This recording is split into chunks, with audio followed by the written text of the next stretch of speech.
Neil Money Singh,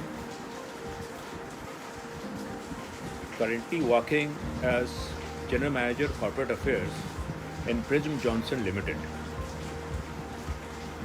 I'm a mining engineer with almost 22 years of experience in India and abroad.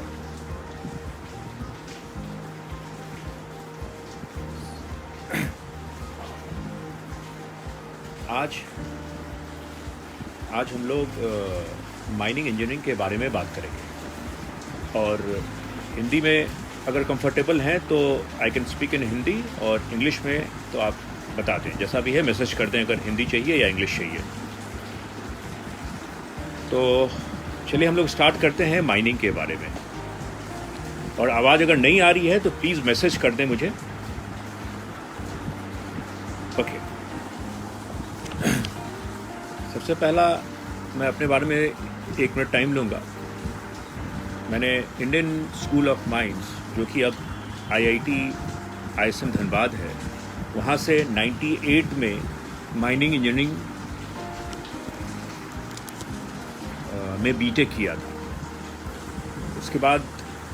उसके बाद XLRI Jamshedpur से मैंने PG CBM course किया था और पिछले 22 साल से माइनिंग से रिलेटेड फील्ड में हूँ।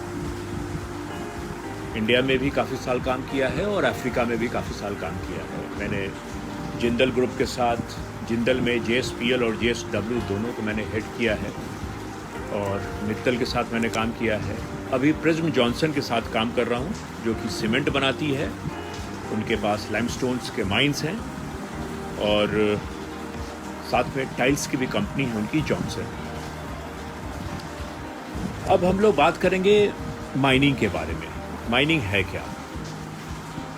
देखिए, कोई भी मिनरल जो भी नेचुरली जिसका अकरेंस है, हम चाहे कोल की बात करें या मेटल माइनिंग की बात करें, मेटल्स में बहुत सारे मिनरल्स हैं और इस इंडस्ट्री को बैकबोन इंडस्ट्री कहा गया है।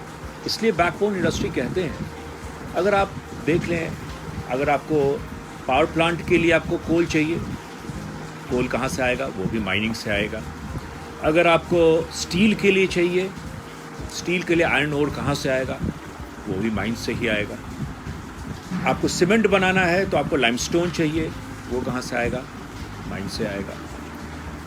आपको घर में ग्रेनाइट लगाना है, वो भी माइनिंग से ही आता है। आपको मार्बल लगाना है, वो भी माइनिंग से ही आता है।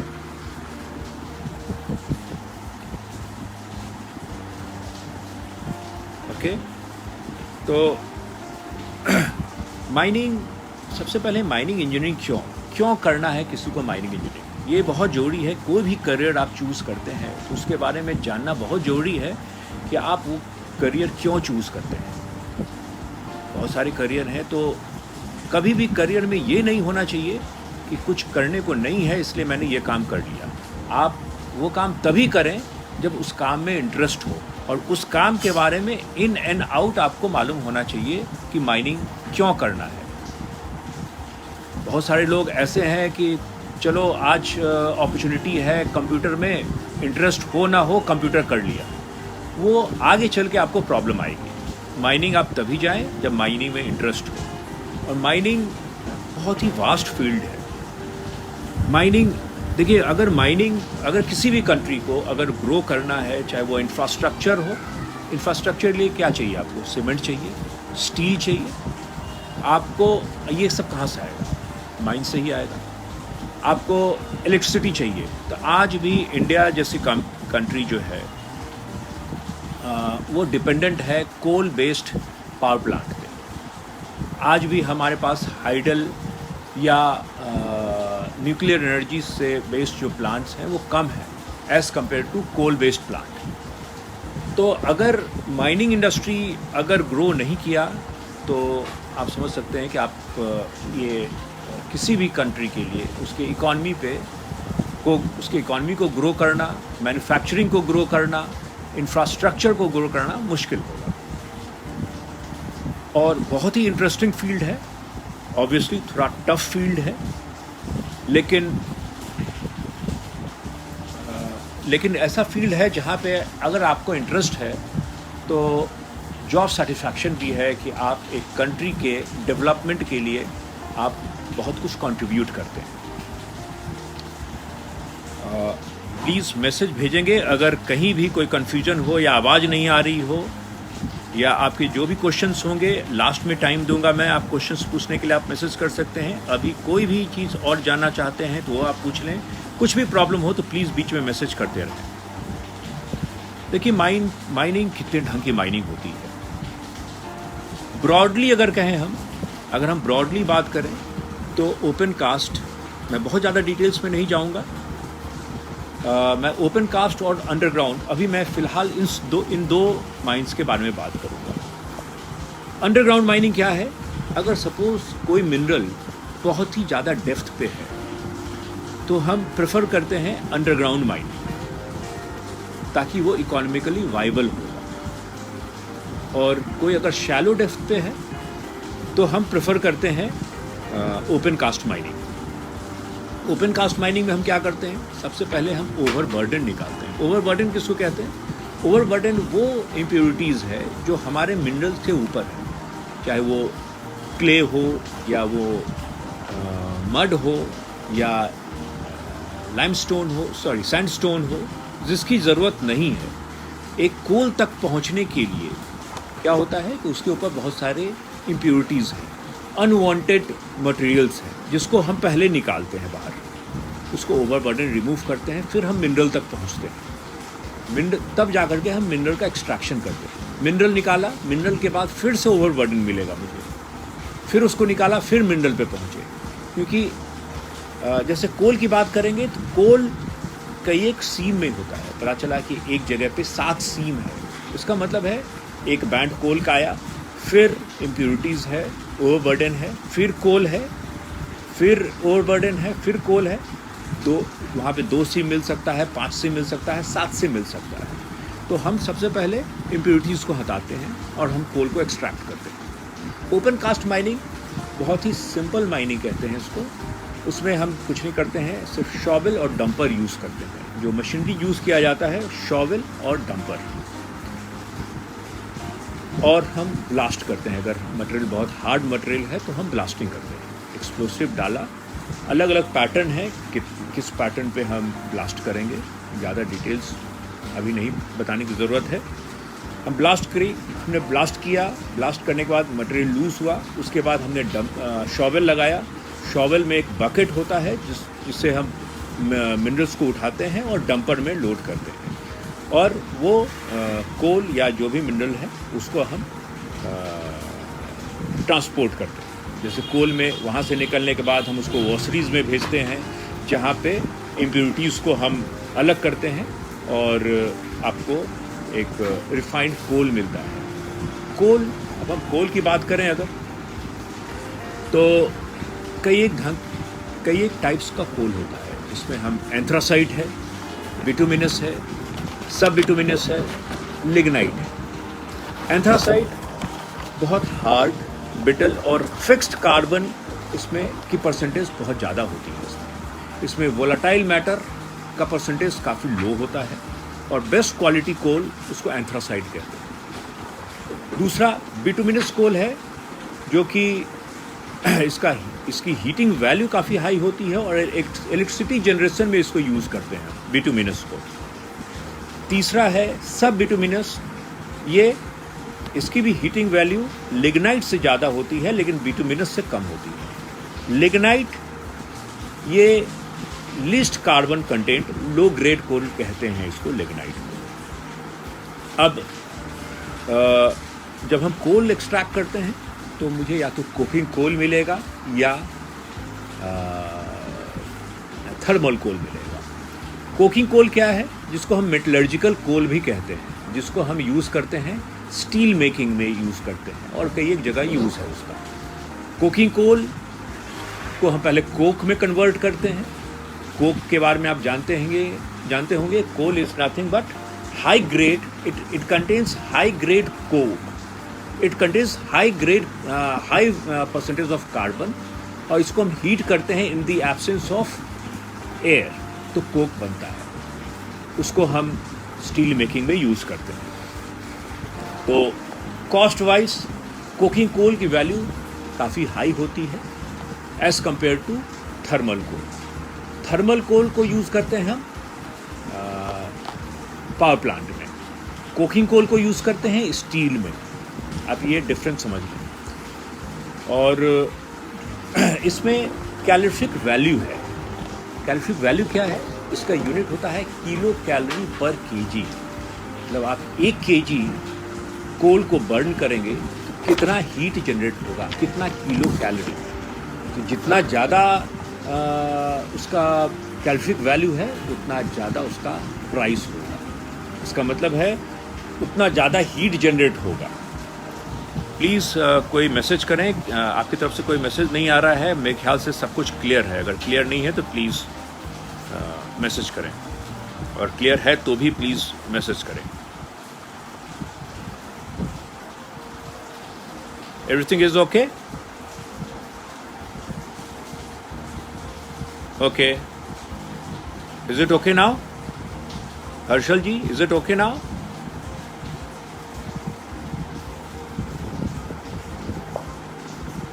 Great, great, fine, fine. हाँ, तो हाँ, फिर उसमें बहुत सारे इम्प्योरिटीज़ हैं। हम लोग जैसे कोकिंग कोल की प्रॉपर्टीज़ क्या है? कोकिंग कोल में ऐश कंटेंट कम होगा, मॉइस्चर, सल्फर और फास्फोरस कम होगा एज कंपेयर्ड टू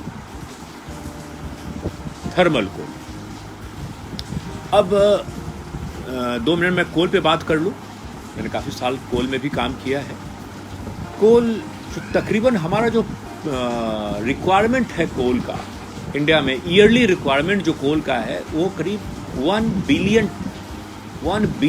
टन है। 1 बिलियन टन का रिक्वायरमेंट हर साल है इंडिया का, जिसमें अगर हम 2018-19 की बात करें तो 2018-19 में तकरीबन 730 million ton, approximately to be precise 728.72 million ton coking coal हमने प्रोड्यूस किया है।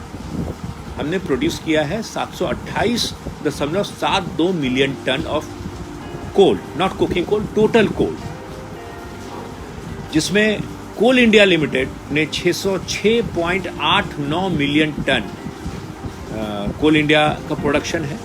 सिंगरेनी कोल फील्ड्स का प्रोडक्शन 64.40 मिलियन टन है। रेस्ट बाकी जो कंपनीज है उनका है। इसलिए मेजर जो कंट्रीब्यूशन है वो कोल इंडिया लिमिटेड का है। और इंपोर्ट जो हमने किया था 235.24 मिलियन टन। तो जैसा आप सभी जानते हैं, हमको कोशिश करना चाहिए कि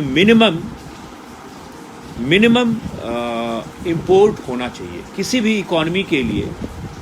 अगर इकॉनमी को सस्टेन करना है, ग्रो करना है, अगर तो हम चाहेंगे कि हमारा एक्सपोर्ट ज़्यादा हो और इंपोर्ट कम हो। इंडिया वर्ल्ड का 2nd लार्जेस्ट प्रोड्यूसर है कोल का, 2nd largest producer of coal after China. Top 5 producer कौन है वर्ल्ड के? चाइना पहला, दूसरा इंडिया, तीसरा यूनाइटेड स्टेट्स ऑफ अमेरिका, चौथा ऑस्ट्रेलिया, 5वां इंडोनेशिया। लेकिन कोल रिज़र्व की बात करेंगे तो सबसे ज़्यादा रिज़र्व यूएसए के पास है, फिर रशिया के पास, तीसरे नंबर पे ऑस्ट्रेलिया के पास, चौथे नंबर पे चाइना के पास, 5वें नंबर पे इंडिया के पास। इंडिया के पास रिज़र्व 5वें नंबर का है, लेकिन प्रोडक्शन दूसरे नंबर का है। इसका मतलब ये है कि हमारा रिक्वायरमेंट ज़्यादा है, इसलिए हम प्रोड्यूस ज़्यादा करते हैं और हमें अपने प्रोडक्शन को और बढ़ाने की ज़रूरत है। इसलिए सक्सेसिव गवर्नमेंट्स ने स्टेप्स लिए हैं कि कैसे उसको प्रोडक्शन को बढ़ाया जाए। कभी प्राइवेट पार्टनरशिप के साथ मिल करके, या कोल इंडिया को भी कहा गया है कि आप अपने प्रोडक्शन को बढ़ाएं, और हर साल कोल इंडिया उस प्रोडक्शन को बढ़ाती है और बाकी सारी कंपनी उस प्रोडक्शन को बढ़ाती है, जिससे हम मिनिमम इंपोर्ट कर सकें या ना इंपोर्ट कर सकें। क्योंकि हमारे पास कोल के रिजर्व की कमी नहीं है। Yes, very good question. However I wanted to take question answer later on, लेकिन अभी मैं जवाब देता हूँ। देखिए, जब 94-98 मेरा जो बैच था 94-98 का, तो ये कहना गलत होगा कि मेरा सिर्फ इंटरेस्ट माइनिंग में था। मेरा इंटरेस्ट, मैंने डिसाइड किया था कि 5-6 फील्ड है जिसमें मैं जाऊंगा, क्योंकि 92 की बात है, मैं first time coal field visit किया था, तो मुझे काफ़ी इंटरेस्टिंग और चैलेंजिंग लगा ये फील्ड। ये 92 की बात है, तो मेरे मन में आया कि हाँ, एक ये फील्ड है, इसको भी मैं एज अ करियर ऑप्ट कर सकता हूँ। लेकिन मेरा जो इंटरेस्ट उस वक्त था, उस समय तक था, या तो मैकेनिकल इंजीनियरिंग का था या इलेक्ट्रिकल था। मैकेनिकल, इलेक्ट्रिकल, सिविल और ऑब्वियसली माइनिंग भी एक ऑप्शन था। तो सिर्फ माइनिंग मेरा चॉइस नहीं था। फॉर्चुनेटली कह लें कि मुझे माइनिंग मिला, और मेरे पास ऑप्शन मिनरल इंजीनियरिंग के लिए था, मेरे पास ऑप्शन माइनिंग मशीनरी के लिए मैं जा सकता था, जो मेरे पास जो रैंक था मेरा, लेकिन मैंने ऑप्ट किया था mining engineering. What does mining engineer do? Mining engineer, देखिए, माइनिंग एक पूरा सिस्टम है। सबसे पहले हम माइनिंग तक पहुंचते कैसे हैं मैं वो बता दूं। सबसे पहले एक ग्रीन फील्ड होता है, माइंस होता नहीं है कहीं पे भी, क्योंकि बहुत सारे जगहों पे मालूम नहीं है कि सरफेस पे तो आप देख पाते हो, सरफेस के नीचे क्या है मुझे नहीं मालूम है। उसके लिए बहुत सारे गवर्नमेंट एजेंसीज़ हैं जिनका काम है एक्सप्लोरेशन करना। एक्सप्लोरेशन क्या है? वो जगह जगह पता करते हैं कि कहाँ पे, किस जगह पे कौन सा मिनरल है। ये काम माइनिंग इंजीनियर का नहीं है, ये काम जियोलॉजिस्ट का है। जियोलॉजिस्ट, सबसे पहला काम किसी भी माइंस को बनाने के लिए एक जियोलॉजिस्ट का होता है, जिसमें जियोलॉजिस्ट पहले ये पता करते हैं किस जगह पे कौन सा मिनरल है। और बहुत सारी एजेंसीज हैं इंडिया में, जैसे GSI है, आपने नाम सुना होगा, जियोलॉजिकल सर्वे ऑफ इंडिया, जिनका काम है सर्वे करना। वो डिफरेंट मिनरल्स पे सर्वे करते हैं, जो भी पोटेंशियल एरिया है। हाँ रोहन, मैं आपके क्वेश्चन का जवाब दूंगा, मैं थोड़ा सा इसको बता दूं। डिफरेंट लोकेशंस पे वो सर्वे करते हैं। सबसे पहले हम मैपिंग करते हैं, जिसमें आप मैप करते हैं, और उसके बाद आप पोटेंशियल एरिया को चूज़ करते हैं। उसके बाद आप सैंपल कलेक्शन करते हैं, सैंपल का टेस्टिंग होता है, और उससे पता चलता है, अगर आपने सपोज़ आपने कोई एरिया लिया, आपको डायमंड्स खोजना है, तो डायमंड्स। हाँ निकिता, मैं आपके क्वेश्चन का भी आंसर दूंगा। करियर अपॉर्चुनिटी, सबसे पहले ये जाना जरूरी है माइनिंग है क्या। देखिए, माइनिंग में अगर जैसे महाकौशल रीजन है मध्य प्रदेश का, रीवा, पन्ना, यहाँ पे डायमंड्स हैं। सर, सिर्फ माइनिंग में डिग्री होल्डर्स नहीं है, डिप्लोमा होल्डर्स भी काम करते हैं।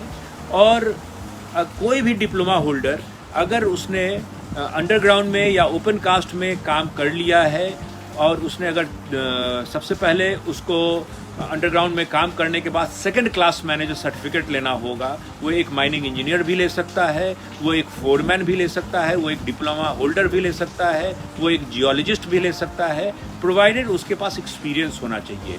एकमात्र यही एक इंजीनियरिंग है जहाँ पे आपको इंजीनियरिंग करने के बाद या डिप्लोमा करने के बाद या नौकरी करने के बाद फिर से एग्ज़ाम देना होता है, जहाँ पे आपने सबसे पहले आप सेकंड क्लास मैनेजर बनते हैं, सेकंड क्लास मैनेजर के बाद फिर एक्सपीरियंस के आधार पे आप फर्स्ट क्लास मैनेजर का एग्ज़ाम देते हैं, जो DGMS, that is directorate general of mine safety, वो एग्ज़ाम लेती है, और वो सेकंड क्लास मैनेजर और फर्स्ट क्लास मैनेजर बनाती है। जब तक आप फर्स्ट क्लास मैनेजर नहीं हैं तो आप माइंस मैनेजर नहीं हो सकते हैं। तो ये स्टैट्यूटरी रिक्वायरमेंट है आपका, और इसमें सिर्फ डिग्री होल्डर नहीं, डिप्लोमा होल्डर भी जा सकते हैं। और जैसा मैंने कहा, इस माइनिंग में सिविल वाले भी जाते हैं, वहाँ मैकेनिकल वाले भी जाते हैं, वहाँ इलेक्ट्रिकल वाले भी जाते हैं, क्योंकि माइंस में सबकी ज़रूरत है। सिविल वाले की भी ज़रूरत है, वहाँ जियोलॉजिस्ट की भी ज़रूरत है, वहाँ सर्वेयर की भी ज़रूरत है। अब सर्वेयर क्या करता है, सर्वेयर का क्या काम है? सर्वेयर, जैसे मैंने सपोज़ मैंने एक थर्ड पार्टी कॉन्ट्रैक्ट दिया ओवरबर्डन निकालने के लिए, तो सर्वेयर सबसे पहले उसका काम है टोटल क्वांटिटी कितना है यहाँ पे ओवरबर्डन का, वो सर्वे करेगा। सर्वे के बाद उसने हैंडओवर किया कॉन्ट्रैक्टर को। कॉन्ट्रैक्टर हर महीने के बाद वो बताएगा कि अच्छा आपने सर्वे के आधार पे आपने इतना क्यूबिक मीटर क्वांटिटी आपने एक्सट्रैक्ट किया है, जिसके बेसिस पे आप पेमेंट करते हैं। What is the job scope and salary structure in the industry? Sir, I want to know, as mining is done all over the world, so how can we apply for jobs in abroad? Okay, great. Jobs पे मैं आऊँगा, मैं last में सिर्फ jobs पे ही बात करूँगा। लेकिन देखिए, जैसा मैंने कहा कि माइनिंग को पहले समझ लीजिए माइनिंग है क्या और कैसे फंक्शन करता है। अगर क्योंकि टाइम भी अपने पास लिमिटेड है, तो मैं हर चीज़ पे टाइम को मैंने उसे डिस्ट्रीब्यूट किया है। पहले आप जब एक्सप्लोरेशन करते हैं, जो आप ड्रिलिंग करते हैं, तो आपके पास सैंपल आता है कि आप कोर ड्रिलिंग करते हैं। जैसे कोल में हम कोर ड्रिलिंग करते हैं, क्या है कि आप ड्रिल करते हैं तो कोर बाहर आता है, जिसमें आपको पता चलता है अच्छा आपने सरफेस से 20 मीटर तक आपने ड्रिल किया, तो 20 मीटर तक आपको सैंडस्टोन मिला सपोज़, तो आपको पता चल गया अच्छा 20 मीटर तक सैंडस्टोन है। फिर पता चला कि आपके पास 5 मीटर का एक कोल सीम है, फिर आपने एक प्लॉट कर लिया कि 20 मीटर के बाद 5 मीटर का कोल सीम है। फिर पता चला कि 40 मीटर तक सैंडस्टोन है या शेल है या कार्बोनेशियस शेल है। फिर पता चला कि आपके पास फिर कोल है। तो आप जब बिल्कुल बॉटम तक पहुंचते हैं तो पता चला कि टोटल 5, 4, 7 कितने कोल सीम हैं आपको पास पता चल गया। आपने एक जगह ड्रिल कर लिया, फिर हम 1 किलोमीटर के बाद, शुरू में हम 1 किलोमीटर के बाद फिर से ड्रिलिंग करेंगे। वहाँ का फिर हम देखेंगे कि वहाँ पे किस लेवल पे कौन सा सिम मिलता है। सिम एक कंटिन्यूअस है, तो पता चला कि अगर एक जगह पे 20 मीटर पे मिला, हो सकता है कि दूसरे जगह पे 25 मीटर पे मिला। तो आपको पता चलेगा कि सीम जो है, कोल जो है, वो उसका किस डायरेक्शन में और किस एंगल पे वो मूव करता है। तो आप पूरे एरिया का आप ड्रिलिंग करते हैं। उसके बाद इनफिल ड्रिलिंग कहते हैं, जो 1-1 मीटर के 1-1 किलोमीटर के अंदर, आधे किलोमीटर पे हम फिर ड्रिलिंग करते हैं। तो उससे डिटेल आपको पता चल जाएगा कि पूरे एरिया में टोटल कोल सीम कितने हैं, किस लोकेशन पे किस डेप्थ पे कोल मिलेगा। उसके आधार पे आप टोटल कोल रिजर्व एस्टिमेट करते हैं। रिजर्व निकालने पे आपको ये भी देखना होगा कि उतना कोल निकालने के लिए सपोज 100 मिलियन टन का कोल रिजर्व है आपके एरिया में, तो आपको ये भी देखना जरूरी है। Okay sir, I got you point sir. आपको ये भी देखना जरूरी है कि अगर आपने कोल निकाला 100 मिलियन टन, तो ओवरबर्डन कितना है, जिसको हम स्ट्रिपिंग रेशियो कहते हैं, कि उतना कोल निकालने के लिए कितना ओवरबर्डन रिमूव करना होगा। 1 टन कोल निकालने के लिए कितना ओवरबर्डन रिमूव करना होगा। अगर ओवरबर्डन बहुत ज़्यादा निकालना पड़ा आपको और कोल उसकी तुलना में कोल कम निकला, तो आप माइनिंग कॉस्ट निकालेंगे कि आपने सपोज आप 10, एक एग्जांपल दे रहा हूँ मैं, 10 क्यूबिक मीटर मान लीजिए आपने ओवरबर्डन निकाला और 1 टन कोल मिला, तो ये इकोनॉमिकल नहीं होगा। फिर वो माइनिंग करने का, भले ही वहाँ पे कोई भी मिनरल हो, अगर वो इकोनॉमिकल नहीं है तो हम माइनिंग क्यों करेंगे। तो इसलिए स्ट्रिपिंग रेशियो जानना बहुत ज़रूरी है कि आप कितना ओवरबर्डन निकालने के बाद कितना कोल मिलता है। जैसे मैं अफ्रीका में काम कर रहा था अभी, वहाँ पे लगभग 2.1 था स्ट्रिपिंग रेशियो, तो वो इकोनॉमिकल है। अल्टीमेटली कोई भी मिनरल का एक्सट्रैक्शन डिपेंड करता है कि वो जितना पैसा आपने लगाया उसके अगेंस्ट में कितना पैसा आपको वापस मिला, कितने में आप उसको बेचते हैं। और जो डिमांड, ये टोटल डिमांड सप्लाई पे हर चीज़ फंक्शन करता है, तो कोल या बाकी मिनरल्स भी डिमांड एंड सप्लाई पे है। ओके, तो कई बार आप देखेंगे कि कोकिंग कोल की कीमत काफ़ी ऊपर चली गई है, कई बार काफ़ी नीचे। डिमांड और सप्लाई की बात है, ज़्यादा प्रोडक्शन है, डिमांड कम है, तो ऑब्वियसली प्राइस नीचे जाएगा। प्रोडक्शन कम है, डिमांड ज़्यादा है, प्राइस ऊपर जाएगा। इकॉनमी ग्रो कर रही है, कोल प्राइस ऊपर जाएगी। और एक दूसरे पे डिपेंडेंट है। मैन्युफैक्चरिंग अगर मैन्युफैक्चरिंग सेक्टर आपका अगर ग्रो करता है तो कोल का डिमांड ऊपर जाएगा, स्टील का जाएगा। स्टील जाएगा इसका मतलब है कि आयरन ओर का जाएगा, सीमेंट जाएगा इसका मतलब है लाइमस्टोन का जाएगा। तो ये सब इंटरडिपेंडेंट है प्राइसिंग जो है। और उसके बाद एक ही जगह से आपको एक ही माइन से कोकिंग कोल भी मिल सकता है, वहाँ पे थर्मल कोल भी मिल सकता है। तो जब एक्सट्रैक्शन होता है उसके बाद उसको हम भेजते हैं। मैं इंटर्नशिप पे आऊँगा ऐश्वर्य, मैं आपके क्वेश्चन का जवाब दूंगा। जब इंटर्नशिप की बात हम करते हैं तो उस पर मैं डिटेल्स में बताऊंगा आपको कि क्या क्या स्टैट्यूटरी रिक्वायरमेंट क्या हैं और कहाँ कौन कौन सी कंपनीज़ हैं जो इंटर्नशिप देती हैं, जॉब्स कौन देती हैं, जॉब्स का तरीका क्या है। और एक ये इंडस्ट्री ऐसी है आज भी जहाँ पे टेक्निकली क्वालिफाइड लोगों की कमी है। नॉर्मली आपको सुनने में आता होगा कि जहाँ पे जॉब्स कम हैं और लोग ज़्यादा हैं, लेकिन माइनिंग इंडस्ट्री के बारे में मैं बोलता हूँ कि आज भी अगर माइनिंग में अगर अपने ऑप्टिमम लेवल पे अगर हम काम करें तो आज भी स्किल्ड लोगों की कमी है। आज भी, चाहे वो कोल इंडिया हो, चाहे वो टिस्को हो या कोई भी ऑर्गेनाइजेशन हो, आज भी लोगों की कमी है। इवन इंडिया से बाहर भी बहुत कमी है। एक फ्रेंड ने अभी क्वेश्चन पूछा था कि बाहर में क्या स्कोप है। तो बहुत सारी कंट्रीज़ हैं, जैसे अफ्रीका में अगर आप बात करें, मैं बीच में चूँकि काफ़ी क्वेश्चंस जॉब्स पे आ गए तो मैं वो क्वेश्चन ले लेता हूँ। कौन कौन सी कंपनीज़ हैं जो जॉब्स प्रोवाइड करती हैं, जो मेजर रिक्रूटर कौन हैं माइनिंग इंडस्ट्री में? कोल इंडिया लिमिटेड, क्योंकि सबसे ज़्यादा कोल प्रोडक्शन इनके पास है, सबसे ज़्यादा माइंस इनके पास है, सबसे ज़्यादा रिजर्व इनके पास है, तो ऑब्वियसली सबसे ज़्यादा जॉब्स कोल इंडिया लिमिटेड ही देती है। वो चाहे वो जियोलॉजिस्ट का हो, चाहे वो माइनिंग इंजीनियर का हो, चाहे वो सर्वेयर का हो, चाहे फोरमैन का हो, चाहे वो ओवरमैन का हो, चाहे वो सेफ्टी ऑफिसर का हो।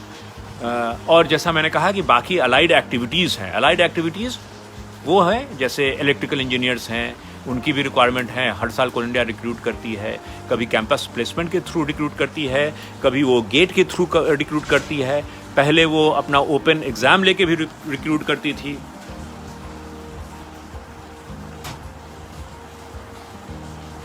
हाँ सर,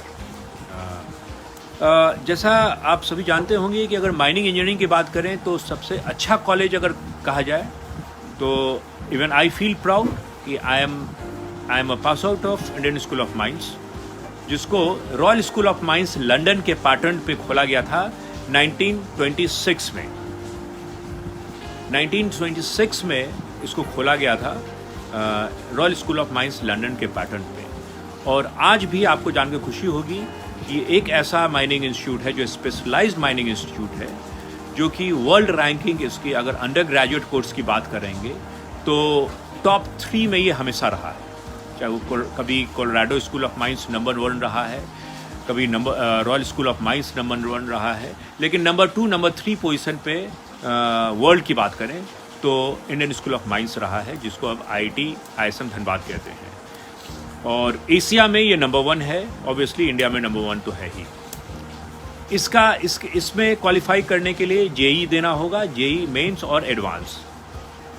पहले आज से 96 तक 96 तक ऑल इंडिया लेवल का कंपटीशन हुआ करता था इसमें, लेकिन अब इसमें बहुत स्ट्रिक्ट हैं और पहले भी और आज भी जिसके कंपटीशन के लिए I am sure almost 10 lakh लोग बैठते हैं।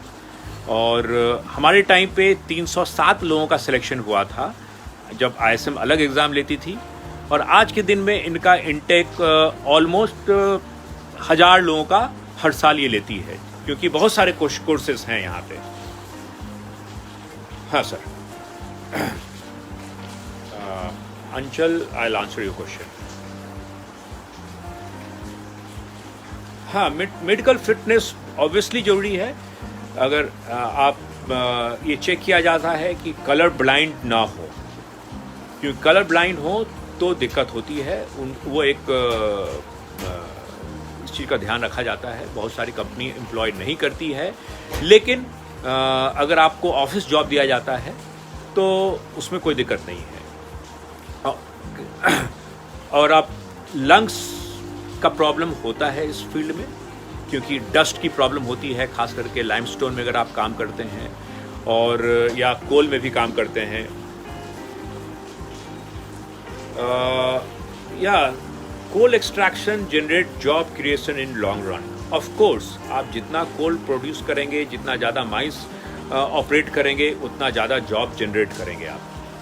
क्योंकि मैंने कहा कि ये बैकबोन इंडस्ट्री है. अगर माइनिंग इंडस्ट्री ग्रो नहीं किया तो इसका सीधा इफेक्ट हमारी इकोनॉमी पे है. डायरेक्ट इफेक्ट इसका हमारे इंफ्रास्ट्रक्चर पे है.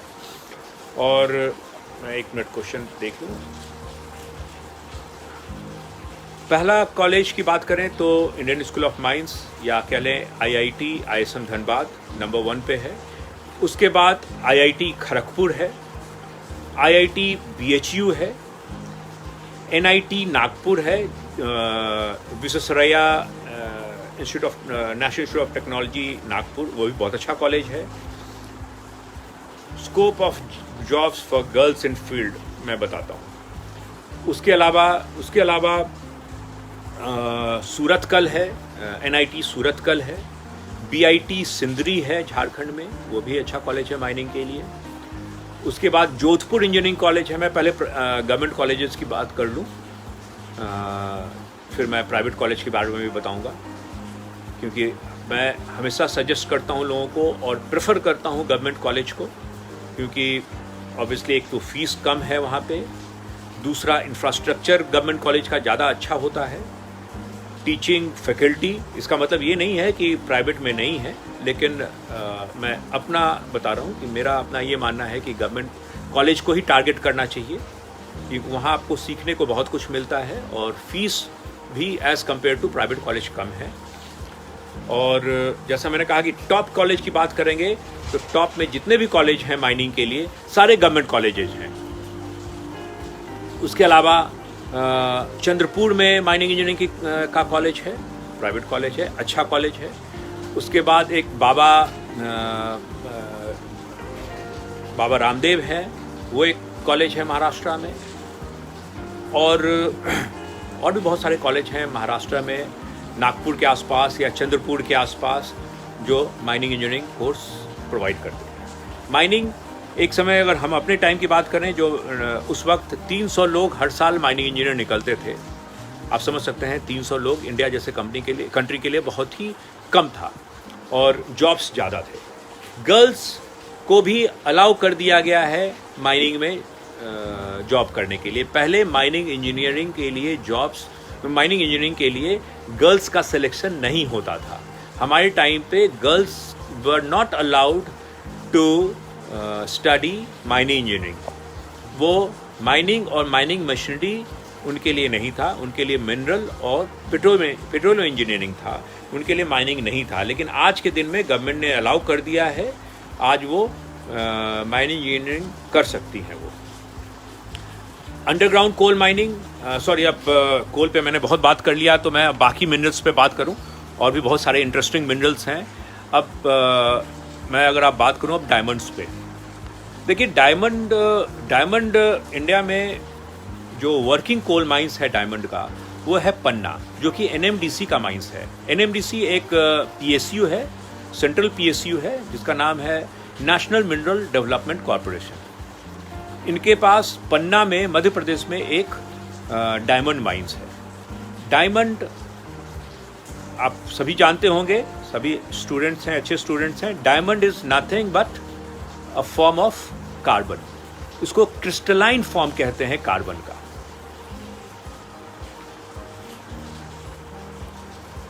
शुभम प्लेसमेंट सिनेरियो है, मैं बताऊंगा। मैं डायमंड पे 2 मिनट बात कर लूँ। डायमंड इंडिया में एक तकरीबन आप मान के चलिए 100 टन अगर आप एक्सट्रैक्ट करते हैं अगर वहाँ पे, तो करीब 7.5 कैरेट, 1 कैरेट मतलब 5 ग्राम का 1 कैरेट होता है। 5 ग्राम का 1 कैरेट के वाला कैरेट नहीं, सी वाला कैरेट, जो कि वेट को डिनोट करता है। ये 5 ग्राम का 1 कैरेट है और 7.5 कैरेट मिलता है मात्र अगर आपने 100 टन एक्सट्रैक्ट किया है, तो मात्र 7.5 कैरेट डायमंड मिलेगा आपको। इसीलिए डायमंड की वैल्यू ज़्यादा क्यों है? आप सोच सकते हैं कि उसका कॉस्ट ज़्यादा क्यों है, क्योंकि उसका एक्सट्रैक्शन में आप समझ लीजिए कि इंडिया जैसे जगह में 100 टन हमने निकाला, जिसमें 7.5 कैरेट मात्र डायमंड मिला, बाकी सारा वेस्ट है, इम्प्योरिटीज़ है, वेस्ट है, जिसका कोई काम नहीं है। तो हमको 7.5 कैरेट मतलब 1.5 ग्राम डायमंड निकालने के लिए हमको 100 टन निकालना पड़ेगा। इंडिया में सिर्फ एक माइंस है। पूरे वर्ल्ड में अगर हम बात करें तो ऑलमोस्ट 50% या मोर देन 50% डायमंड्स जो हैं वो अफ्रीका में हैं। जो कंट्रीज़ हैं जहाँ डायमंड्स ज़्यादा हैं, मैं काफ़ी कंट्रीज़ ट्रैवल कर चुका हूँ, डायमंड्स में भी मैंने काम किया है तंजानिया में, और तंजानिया में डायमंड्स हैं वहाँ पे। और डायमंड्स में मैं और बात करूँगा, कई एक टाइप्स के डायमंड्स होते हैं। इसलिए अगर आप देखेंगे ज्वेलर्स के पास आप जाएंगे तो बोलेंगे कलर। डायमंड्स का जो प्राइसिंग डिपेंड होता है, 4 टाइप्स के डायमंड्स होते हैं, 4 सीज कहते हैं, 4 सीज ऑफ डायमंड्स। कट, उसका कट कैसा है, क्या वो ब्रिलियंट कट है या स्टैंडर्ड कट है या नॉर्मल कट है। उसके बाद क्लैरिटी मतलब उसके अंदर इम्प्योरिटीज़ है या नहीं। उसके अलावा कैरेट वेट, जितना ज़्यादा कैरेट वेट का सिंगल पीस होगा उतना ज़्यादा वेट होगा, उतना ज़्यादा प्राइस होगा, उतना ज़्यादा प्राइस होगा। और कलर, हाँ नितिन मैं बोलता हूँ, कलर जितना ज़्यादा वाइट होगा उतना ज़्यादा प्राइस उसका ज़्यादा होगा। उसके बाद आप देखेंगे उसको डी कलर कहते हैं। उसके बाद DEFGH, आप जैसे जैसे नीचे जाएंगे वाइट, ऑफ वाइट, येलो की ओर बढ़ता जाएगा। लाइट ब्राउन भी डायमंड का कलर है, लेकिन उसकी प्राइस कम है। सबसे बेस्ट कलर माना गया है डी। तो क्वेश्चन आप ये पूछ सकते हैं ABC क्यों नहीं? क्योंकि अभी तक मानना है कि शायद इससे बेटर कलर भविष्य में मिल सके, इसलिए 3 स्लॉट को खाली रखा गया है ABC को। हो सकता है उससे बेटर कलर मिले हमें, तो इसलिए 3 को छोड़ करके रखा गया है।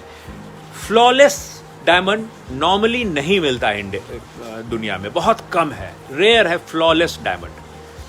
फिर IF आता है, जो सबसे ज़्यादा प्रचलन में है, उसको VVS कहते हैं, वेरी वेरी स्मॉल इंक्लूजन, जिसको 10x आई ग्लास लगा के आप देखेंगे तो हल्का सा दिखेगा, उसको VVS कहते हैं।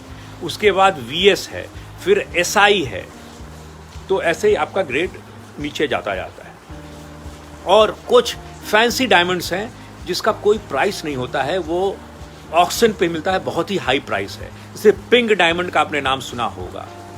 तो तंजानिया में एक जगह है शिनियांगा, जहाँ पे पिंक डायमंड भी, विलियमसन करके एक माइंस है, वहाँ पे पिंक डायमंड भी है। इवन जो क्वीन के क्राउन में एक पिंक डायमंड लगा है, वो भी तंजानिया का है।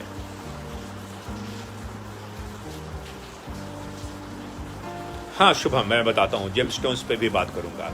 और आई एम सॉरी, मैं थोड़ा टाइम ज़्यादा लूँगा क्योंकि शायद 1 घंटे में कंप्लीट ना हो पाए, तो प्लीज़ फॉरगिव मी। मैं चाहूँगा कि आप लोग जितना क्वेश्चन पूछें और मैं जितना कंट्रीब्यूट कर पाऊँ आप सबों के लिए, आई फील हैप्पी, क्योंकि बहुत वास्ट सब्जेक्ट है और बहुत इंटरेस्टिंग है।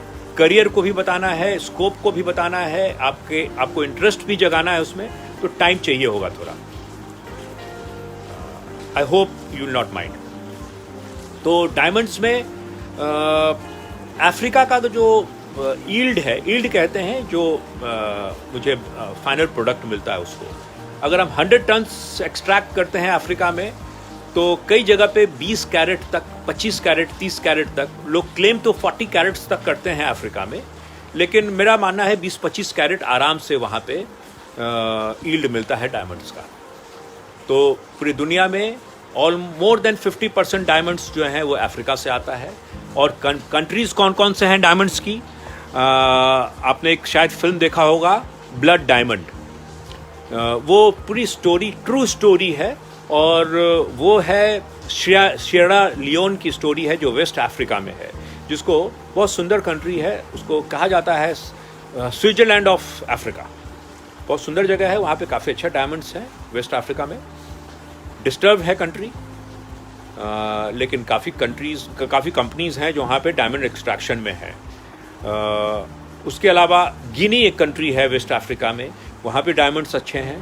फिर अगर आप इधर की बात करें सेंट्रल अफ्रीका के पास, तो DRC का आपने नाम सुना होगा, डेमोक्रेटिक रिपब्लिक ऑफ कॉन्गो। फिर एक कॉन्गो करके एक और कंट्री है, दो अलग अलग कंट्री हैं, दोनों जगह डायमंड्स हैं। भुजमई करके एक जगह है जहाँ पे DRC में बहुत अच्छे डायमंड्स हैं, बहुत डिस्टर्ब जगह है। तंजानिया में शिन्यांगा करके एक जगह है जहाँ पे बहुत अच्छे डायमंड्स हैं। वहाँ पे प्लेसर डिपॉजिट्स भी है। प्लेसर डिपॉजिट्स वो है जो कि बहुत शैलो डेप्थ पे है, 4 मीटर 5 मीटर पे आपको डायमंड मिल जाता है। तो ऑब्वियसली कॉस्ट ऑफ एक्सट्रैक्शन बहुत कम है वहाँ पे। डायमंड पाइप्स भी हैं।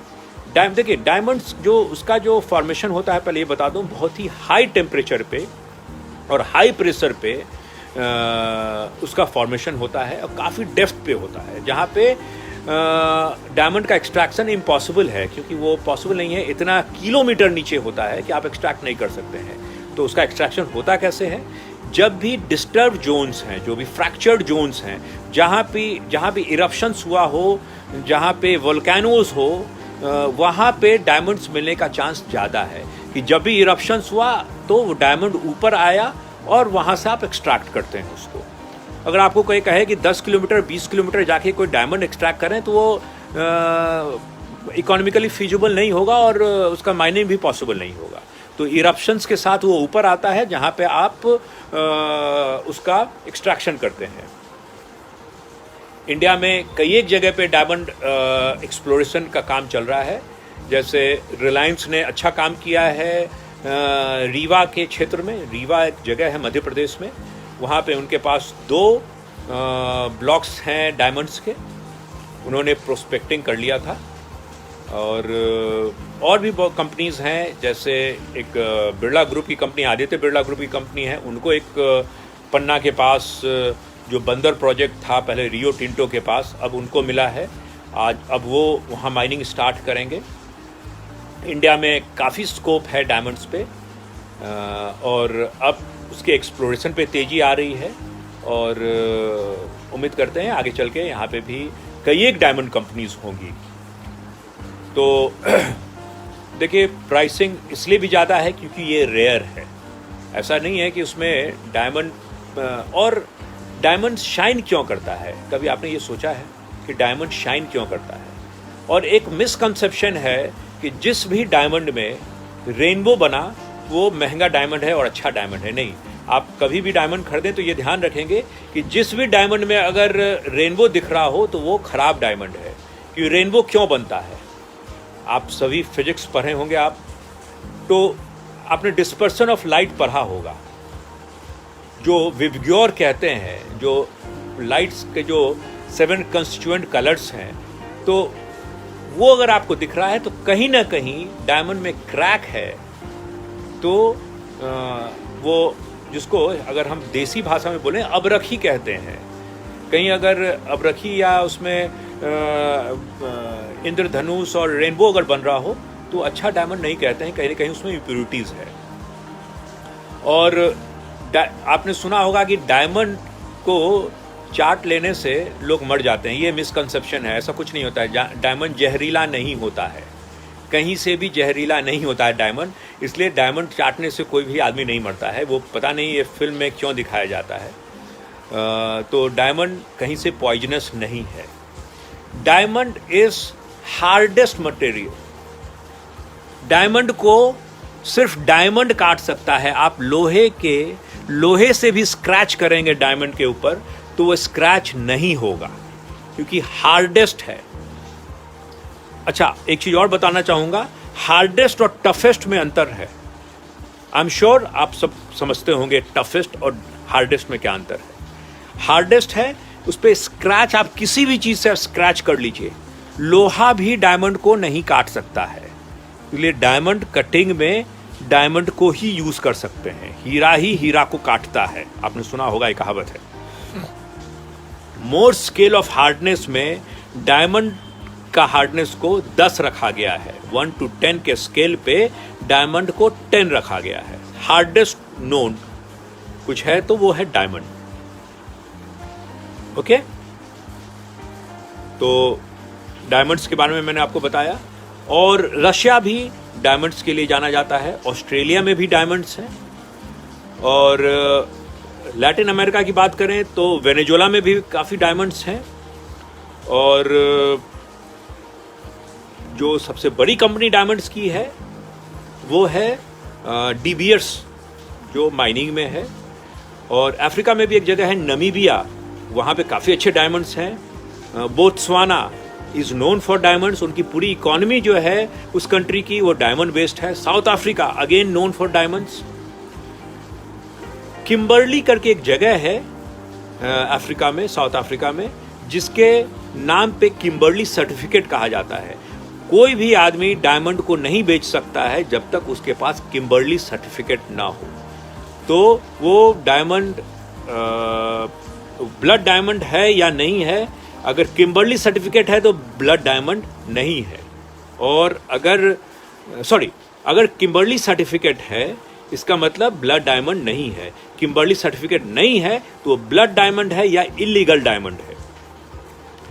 और कभी भी डायमंड लें तो आप ये पता करें कि उसका सर्टिफिकेट जरूर लें, कि उसका क्लैरिटी 4 C's उसमें लिखा होगा। इसका कैरेट वेट कितना है, इसका कलर क्या है, इसका कट क्या है, कट, क्लैरिटी, कैरेट वेट और कलर।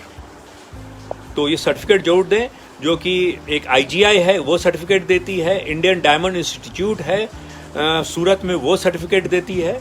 बिना सर्टिफिकेट के डायमंड्स ना लें। तो आप किसी भी अच्छी कंपनी से का डायमंड लेंगे तो वो सर्टिफिकेट आपको देते हैं। डायमंड के बाद हम गोल्ड पे आते हैं। गोल्ड भी क्या है, वो भी माइनिंग का ही बाय प्रोडक्ट है। वो भी उसको भी हम माइन करके ही एक्सट्रैक्ट करते हैं।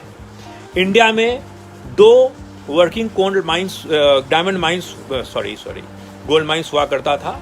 एक हट्टी गोल्ड माइंस कर्नाटका में, एक कोलार गोल्ड फील्ड्स। कोलार दोनों बंद हैं।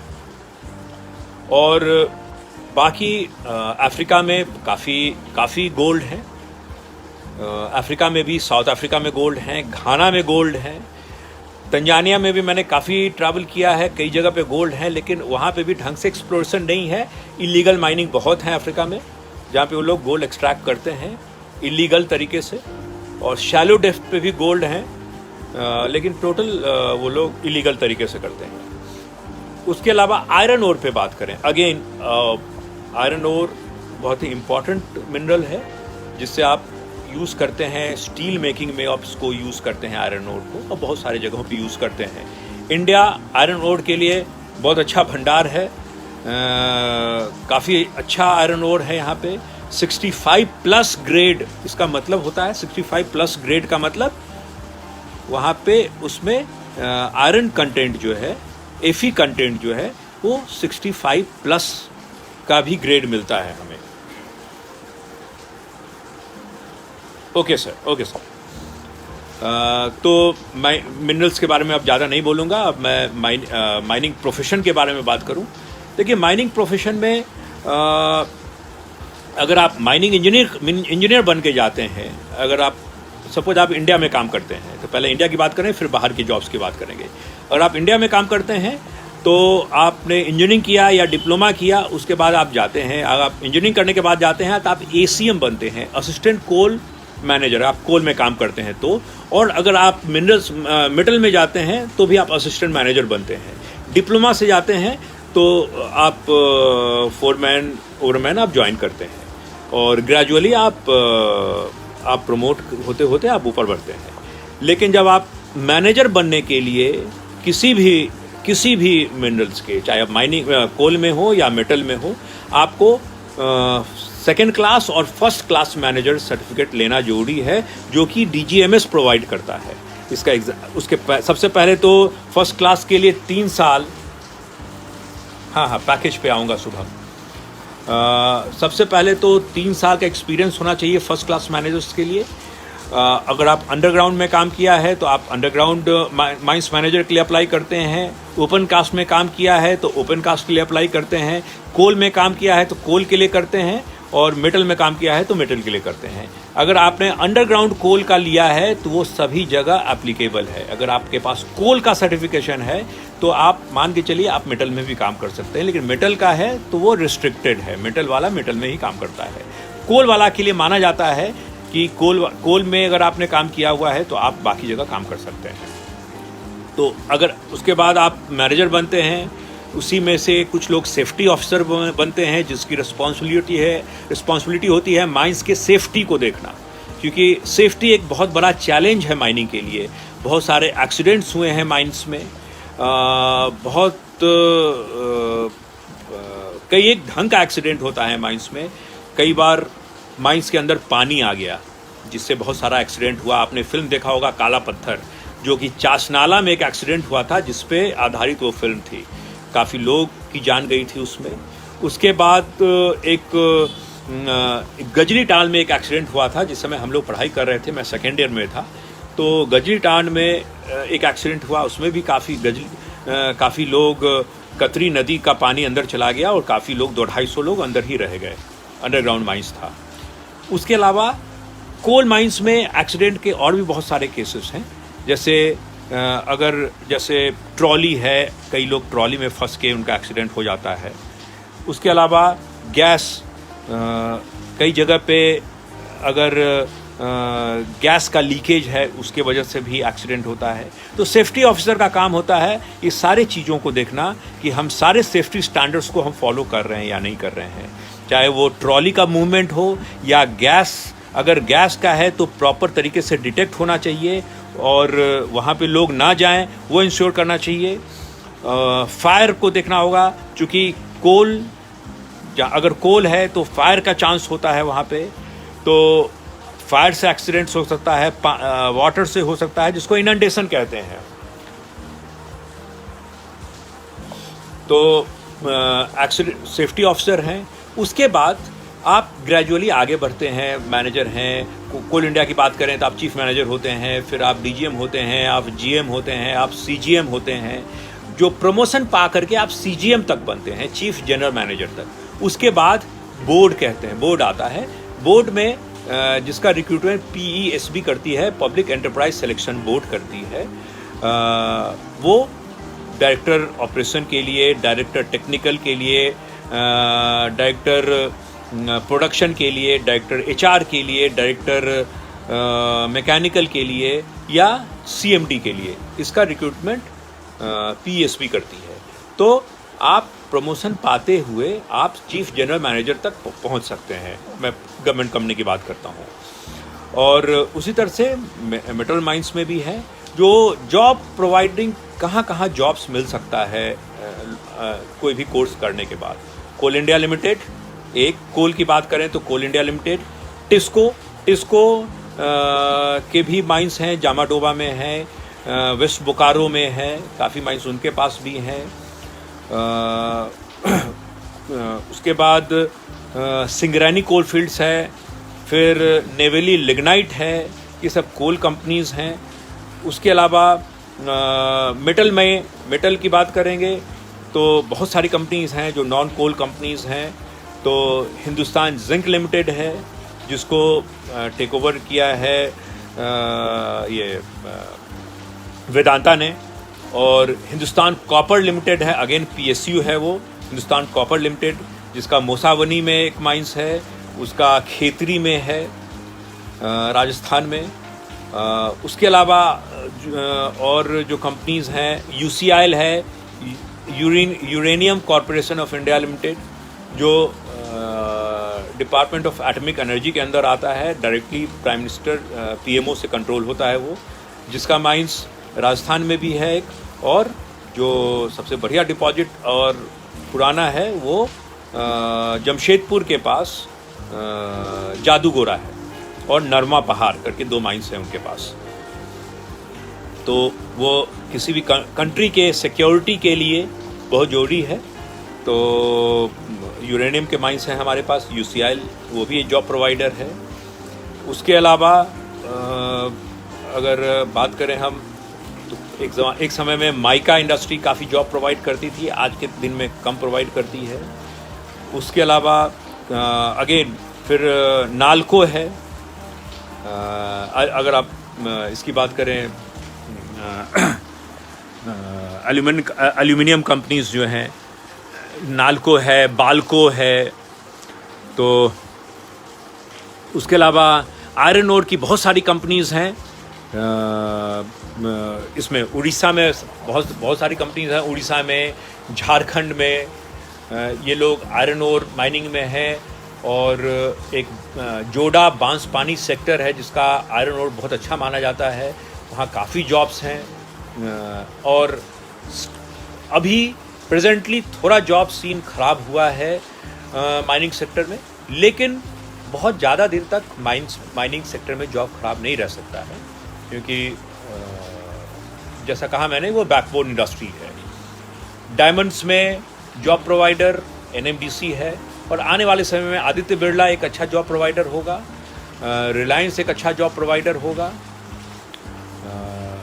और हाँ, लाइमस्टोन, जितनी सीमेंट कंपनीज़ हैं, चाहे वो प्रिज्म जॉनसन लिमिटेड हो या अल्ट्राटेक हो, जेपी हो या इंडिया सीमेंट हो या और बहुत सारी कंपनीज हैं, सीमेंट कंपनी जितना भी आपने नाम सुना होगा, एसीसी का, अंबुजा का, बहुत सारी कंपनीज हैं जो चाहे वो गुजरात बेस्ड हो, मध्य प्रदेश बेस्ड हो। जो लाइमस्टोन की जो कंपनीज हैं ज़्यादातर मध्य प्रदेश में हैं, गुजरात में हैं, और साउथ में भी हैं इंडिया सीमेंट, राजस्थान में भी है जेके सीमेंट। आप चाहे वो वाइट पुट्टी की बात करें या नॉर्मल सीमेंट की बात करें, तो उसमें भी बहुत सारे जॉब्स हैं उसमें। और बाहर की बात करें अगर जॉब्स की, तो ऑब्वियसली प्रेफर करते हैं लोग जो एक्सपीरियंस्ड आदमी हैं, वो उनको ज़्यादा मौका मिलता है। फ्रेशर्स को कंपैरेटिवली थोड़ा टफ होता है बाहर जाना। लेकिन वर्ल्ड की अगर बेस्ट कंपनीज़ की बात करें तो रियो टिंटो का नाम आपने सुना होगा, ऑस्ट्रेलियन जाइंट है वो। BHP बिल्टन है, अगेन ऑस्ट्रेलियन कंपनी। वाले है ब्राज़ीलियन कंपनी। ये लोग ब्राज़ील में काफ़ी जॉब्स हैं। अगर आपके पास 3-4-5 साल का एक्सपीरियंस है तो बाहर बहुत सारी अपॉर्चुनिटीज़ हैं। अगर बहुत सारे लोग आई एम श्योर जाना चाहते होंगे कि अच्छे कंट्रीज़, सो कॉल्ड अच्छे कंट्रीज़ जहाँ पे थोड़ा सुंदर जगह हो, तो खैर वैसे तो मैं बता दूं कि मैं काफ़ी कंट्री घूमने के बाद मैं एक ही बात जानता हूं कि हिंदुस्तान से अच्छा कोई कंट्री है नहीं। अगर आप घूमने की बात करें या रहने की बात करें, सिक्योरिटी की बात करें, सब ढंग से हिंदुस्तान से अच्छा कोई जगह है नहीं। और कंट्रीज़ जहाँ पे जॉब्स अवेलेबल हैं, ब्राज़ील है, फिर लैटिन अमेरिका में, और कोलंबिया भी है। थोड़ा डिस्टर्ब है कोलंबिया, लेकिन जॉब्स हैं वहाँ पे। वेनेजुला में भी जॉब्स हैं, थोड़ा डिस्टर्ब है। फिर अफ्रीका में तो बहुत सारी कंट्रीज़ हैं। साउथ अफ्रीका में बहुत जॉब्स हैं, मोज़ाम्बिक में बहुत जॉब्स हैं, तंजानिया में बहुत जॉब्स हैं, फिर नामीबिया में, बोत्सवाना में, कॉन्गो में, घाना में, सूडान में, फिर ये केनिया में, फिर आप नॉर्थ अफ्रीका चले जाएं, वहाँ भी बहुत सारे जॉब्स हैं। बहुत डिस्टर्ब कंट्रीज़ भी हैं वेस्ट अफ्रीका में, वहाँ बहुत सारे जॉब्स हैं। यूरोप में कंपैरेटिवली कम है, अगर आप हार्डकोर माइनिंग की बात करें, कंपैरेटिवली कम है। सबसे ज़्यादा जॉब्स इंडिया में या लैटिन अमेरिका में या अफ्रीका में हैं। ऑस्ट्रेलिया में बहुत जॉब्स हैं, बहुत इंडियंस जो हैं, हमारे बहुत सारे फ्रेंड्स हैं जो ऑस्ट्रेलिया में जॉब्स करते हैं। वहाँ कंसल्टिंग में भी जॉब्स बहुत हैं।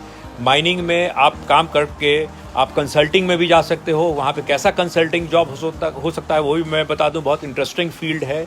माइन प्लान, आप अगर अच्छे माइन प्लानर हो तो आप जो so called white collar jobs जिसको कहते हैं कि एसी केबिन में बैठ करके, माइनिंग इंजीनियर्स भी एसी केबिन में बैठ के काम कर सकते हैं, प्रोवाइडेड आपके पास फील्ड का एक्सपीरियंस हो 5 साल का। अगर आपने 5 साल फील्ड में काम किया है, प्रोडक्शन में काम किया है अगर 5 साल, उसके बाद आप ऑफिस जॉब्स के लिए ऑप्ट कर सकते हैं। इक्वली इम्पॉर्टेंट जॉब है माइन प्लानर का, कि आप जब तक आपने तो एक्सप्लोरेशन कर दिया फील्ड में रह करके, अब माइन प्लानर जो है वो सॉफ्टवेयर, बहुत सारे सॉफ्टवेयर हैं जिसके, चाहे वो माइनेक्स हो, ArcGIS हो, बहुत सारे सॉफ्टवेयर हैं जिस पे आप फिर उसको प्लान करते हो। फिर आप बताते हो आप कहाँ पे आप माइनिंग करोगे, किस डेप्थ पे कोल मिलेगा या डायमंड मिलेगा या बाकी कोई भी मिनरल मिलेगा, आप बताते हो वहाँ पे। तो वो भी एक बहुत ही इम्पॉर्टेंट जॉब है जो कि जिसके लिए वहाँ पे भी कोई डिस्क्रिमिनेशन नहीं है, चाहे वो गर्ल्स हो बॉयज़ हो, आप वो काम कर सकते हो। एक सब्सिडरी जो है कोल इंडिया लिमिटेड का, जिसको CMPDIL कहते हैं, जिसका काम ही है वो उनके जो जियोलॉजिस्ट हैं वो एक्सप्लोरेशन करते हैं और उनके जो माइनिंग इंजीनियर्स हैं वो माइन प्लानिंग करते हैं। माइन प्लानिंग में जियोलॉजिस्ट भी जा सकते हैं अगर उनके पास रिक्वायर्ड एक्सपर्टीज़ है तो काफ़ी डिमांड है। JSW अगेन एक जॉब प्रोवाइडर है, वो उनके पास माइंस हैं। JSPL एक प्राइवेट कंपनीज़ की बात शायद मैं बीच में बोलना भूल गया था, JSPL जॉब्स प्रोवाइडर हैं। मित्तल्स जॉब प्रोवाइडर हैं, मैं इन लोगों के साथ काम कर चुका हूँ। नाइजीरिया एक और कंट्री है जहाँ जॉब्स बहुत हैं, ऑयल एंड गैस में भी और कोल में भी, माइनिंग में भी। साउथ सूडान में भी बहुत जॉब्स हैं। प्राइवेट कंपनीज़ में रिलायंस में भी माइनिंग इंजीनियर्स हैं, उनके कोल बेड मिथेन प्रोजेक्ट है उसमें भी वो लोग कुछ माइनिंग इंजीनियर्स रखते हैं। कोल बेड मिथेन के बारे में आप जानते हैं, जहाँ पे आप कोल से गैस निकालते हैं, मिथेन निकालते हैं। एक और प्रोजेक्ट है जो भविष्य में आएगा, कोल टू लिक्विड, कोल से आप लिक्विड बनाते हैं। हालांकि अभी तक वो कमर्शियली वायबल नहीं हुआ है, लेकिन भविष्य में एक CTL प्रोजेक्ट भी काफ़ी जॉब्स जनरेट करेगा, CBM ही जनरेट करेगा और कर भी रहा है आज के दिन में जॉब्स। और प्राइवेट कंपनीज़ में जिंदल्स में तो मैंने बता ही दिया, मित्तल्स हैं। टाटास अगेन बहुत बड़ा जॉब प्रोवाइडर है, टिस्को, टाटा स्टील बहुत बड़ा जॉब प्रोवाइडर है माइनिंग इंजीनियर्स के लिए भी, माइनिंग मशीनरी वाले के लिए भी। एक इसी से एक रिलेटेड फील्ड है मिनरल इंजीनियर्स का, जो कि जिनका काम है बेनिफिशियरी प्लांट्स में जाते हैं वो, जैसे कोल बेनिफिशियरी में जाते हैं, वॉशरीज में जाते हैं, या कंसनट्रेटर प्लांट में जाते हैं जहाँ पे आप माइन से आने के बाद उसको आप मेटल में कन्वर्ट करते हैं, चाहे वो कॉपर हो या कोई और मिनरल हो, तो उसमें काफ़ी जॉब्स हैं। फिर वेदांता अगेन एक अच्छा जॉब प्रोवाइडर है। मैं हमेशा प्रेफर करूँगा लोगों को कि आप मेहनत करें और इंजीनियरिंग डिग्री कोर्स पे ध्यान दें। अगर आप डिग्री कोर्स करते हैं तो ऑब्वियसली ग्रोथ ज़्यादा है, लेकिन अगर आप डिप्लोमा भी करते हैं तो अपॉर्चुनिटीज़ हैं, लेकिन as compare to degree obviously कम है, लेकिन उसमें भी आप मेहनत करके डिप्लोमा करके भी आगे बढ़ सकते हैं। लेकिन ज़्यादा आगे बढ़ने की गुंजाइश डिग्री होल्डर को ऑब्वियसली ज़्यादा होगी। प्रेफर करें, कोशिश करें, मेहनत करें ईमानदारी से कि आप डिग्री कोर्स करें, और अगर किसी कारणवश अगर आप compete नहीं कर पाते हैं तो फिर आप डिप्लोमा भी एक ऑप्शन हो सकता है आपके लिए। गवर्नमेंट कॉलेज को प्रेफर करें, बेस्ट कॉलेज को प्रेफर करें। और ये भी बात सही है कि हर कोई बेस्ट कॉलेज में नहीं पहुंच सकता है, तो डिसहार्टेंड ना हो। बाकी कॉलेज भी से भी पढ़ करके आप अच्छा करियर में कर सकते हैं। मैं आपको 2 एग्जांपल दूंगा, दोनों आईटी फील्ड में मैं 2 एग्जांपल आपको दूंगा। हाँ, मैं प्राइवेटाइजेशन पे आऊँगा। नितिन, आपने सुंदर पिचाई का नाम सुना होगा और सत्या नडेला का नाम सुना होगा। सुंदर पिचाई दोनों इक्वली सक्सेसफुल हैं। अब आप देख लीजिए, सुंदर पिचाई आईआईटी खड़गपुर से थे और शायद उन्होंने फिर बाद में कैलिफोर्निया बर्कले से शायद मास्टर्स किया था शायद, लेकिन बीटेक उन्होंने आईआईटी खड़गपुर से किया था। और सत्या नडेला इक्वली सक्सेसफुल हैं, लेकिन वो आईआईटीएन नहीं है, वो एमआईटी के प्रोडक्ट हैं, मणिपाल इंस्टीट्यूट ऑफ टेक्नोलॉजी से हैं, जो कि एक प्राइवेट कॉलेज है लेकिन अच्छा कॉलेज है। इसलिए कोई थंब रूल नहीं है कि एक आईआईटीएन ही सबसे आगे जाएगा। आप मेहनत करके कभी भी कोई भी आदमी कहीं भी पहुंच सकता है। तो ये बहुत अच्छा एग्जाम्पल है सत्या नडेला और सुंदर पिचाई का। लेकिन ऑब्वियसली क्योंकि मैंने अपनी पढ़ाई एक अच्छे इंस्टीट्यूट से किया है, तो मैं लोग को ज़रूर मोटिवेट करता हूँ कि वो अच्छे कॉलेज के लिए मेहनत करें। लेकिन अगर आप वहाँ तक नहीं पहुँच पाते हैं तो डिसहार्टेंड ना हो, बाकी जगह पे भी अच्छा करियर है। और एक बात और बता दूँ, बहुत सारे लोग आपको मिलेंगे जो आईआईटीएन भी हैं और उन्होंने करियर में बहुत अच्छा नहीं किया है। इसलिए कहीं से डिसहार्टन होने की ज़रूरत नहीं है। बहुत साधारण कॉलेज से पढ़ के लोग बहुत अच्छे पोजीशन पे पहुँचे हैं। एक और एग्जाम्पल है जिसको पूरा हिंदुस्तान प्रणाम करता है, हमारे great APJ Abdul Kalam. APJ Abdul Kalam कोई आईआईटीएन नहीं थे, लेकिन शायद ही उससे बड़ा कोई नाम होगा एक साइंटिस्ट के तौर पे।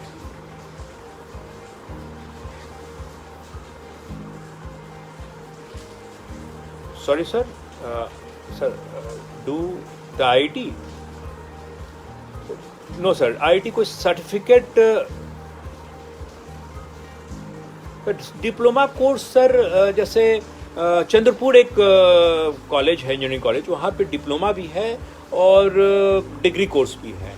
महाराष्ट्र में बहुत सारे सर प्राइवेट कॉलेज हैं जो डिप्लोमा देते हैं।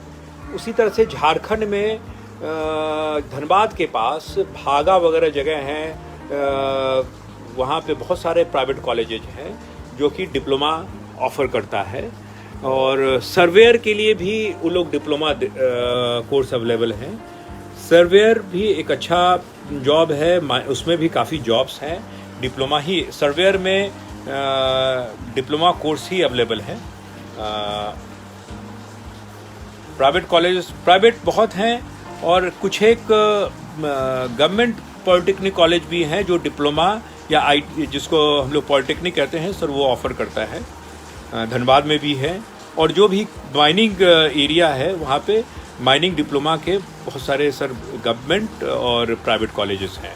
मेनली महाराष्ट्र में, साउथ में, अगर झारखंड में भी धनबाद के आसपास, बोकारो के आसपास, भागा में है जो डिप्लोमा ऑफर करता है।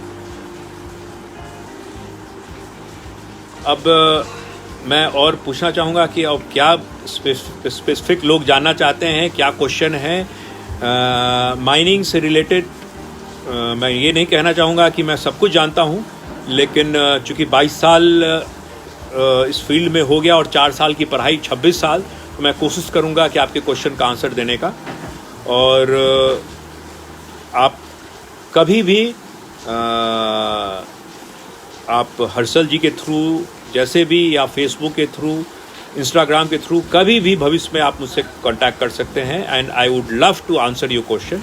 अभी जो भी क्वेश्चन है जिससे भी रिलेटेड हो, माइनिंग से रिलेटेड और भी कुछ क्वेश्चंस हैं, या मैं कुछ क्वेश्चंस अभी जो आपने पूछा होगा मैंने ध्यान नहीं दिया होगा या मेरे अभी ध्यान में नहीं है, तो प्लीज़ फिर से पूछ लें।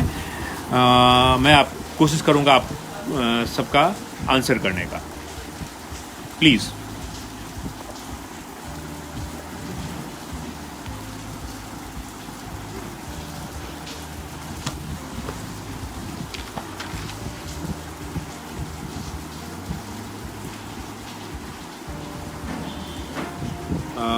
अच्छा, इसमें एक चीज़ और बताना चाहूँगा, 2 वॉच डॉग है। वॉच डॉग कहते हैं जो कि हमारे माइनिंग ऑपरेशंस को 2 एजेंसी की नज़र हमेशा रहती है। एक DGMS है, directorate general of mines safety, नाम से ही आप समझ गए होंगे। इनका काम है हर माइंस के सेफ्टी को देखना। अगर ओपन कास्ट माइन है तो ओपन कास्ट माइन में बेंच की हाइट बराबर है कि नहीं है, वो बेंच हाइट डिपेंड करता है मिनरल पे, मिनरल टू मिनरल वो डिपेंड करता है। और DGMS स्पेसिफाई करता है इससे ज़्यादा हाइट नहीं होनी चाहिए, विड्थ इतनी होनी चाहिए। बाकी सारे सेफ्टी मेजर्स हैं या नहीं, जो वहाँ पे वर्कर्स हैं उन्होंने मास्क लगाया हुआ है कि नहीं। तो मास्क बाकी लोग तो आज लगा रहे हैं, माइंस में ये बरसों से चलता आ रहा है, जहाँ पे हम बिना मास्क के आप माइंस में नहीं रह सकते हैं। माइंस में मास्क लगाना मस्ट होता है क्योंकि वहाँ पे डस्ट की प्रॉब्लम होती है। फिर नॉइज़ पॉल्यूशन भी बहुत ज़्यादा होता है। फिर एट द सेम टाइम मैं 2 मिनट एनवायरनमेंट पे भी बोलूँगा कि मिनरल का एक्सट्रैक्शन बहुत ज़रूरी है, लेकिन हमें ये भी इंश्योर करना चाहिए कि हम अपने जंगल का नुकसान ना करें, हम अपने एनवायरनमेंट का नुकसान ना करें। हम बहुत ही तरीके से जो भी गवर्नमेंट का नॉर्म्स है उसको फॉलो करें और अपने एनवायरनमेंट को प्रोटेक्ट करें, और हम अपने सराउंडिंग्स को पल्यूट ना करें, और जो भी सरकार ने नियम बनाया है उसका पालन करें, चाहे वो पोल्यूशन से रिलेटेड हो, वो इन्वायरमेंट से रिलेटेड हो। बहुत सारे सर्टिफिकेशन की ज़रूरत होती है माइंस को, वो पोल्यूशन से ज़रूरत होती है, वो इन्वायरमेंट से ज़रूरत होती है, वो रियल टाइम में उसका मॉनिटरिंग होता है, और उसके अलावा फॉरेस्ट क्लियरेंस जरूरी होता है अगर वो माइंस फॉरेस्ट एरिया में है तो इन सब का हमको ध्यान रखना चाहिए। हम एनवायरनमेंट का नुकसान ना पहुंचाएं, गवर्नमेंट के नॉर्म्स को फॉलो करें, और एक अच्छे सिटीजन की तरह हम मिनरल एक्सट्रैक्ट करें। इंडस्ट्रियल ट्रेनिंग मस्ट है माइनिंग में।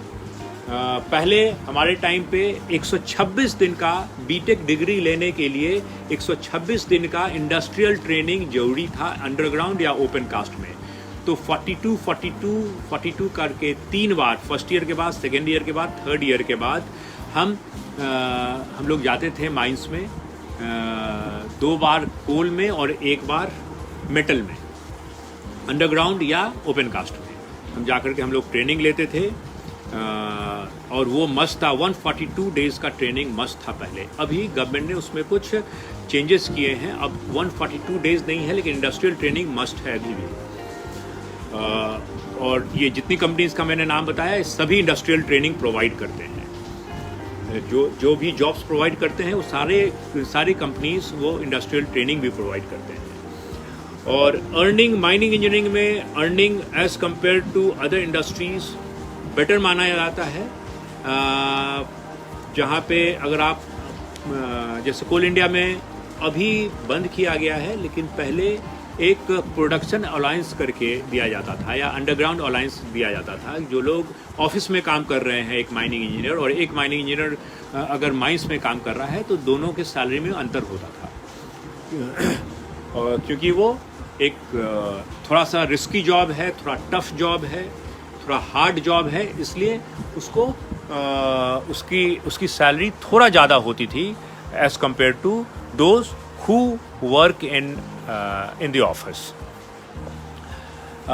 एवरेज पैकेज की बात करें तो कोल इंडिया लिमिटेड की स्टार्टिंग पैकेज जो इंजीनियर्स के लिए है वो करीब 8-9 लाख का स्टार्टिंग पैकेज है उनका। और प्राइवेट कंपनीज़ में अगेन डिपेंड्स,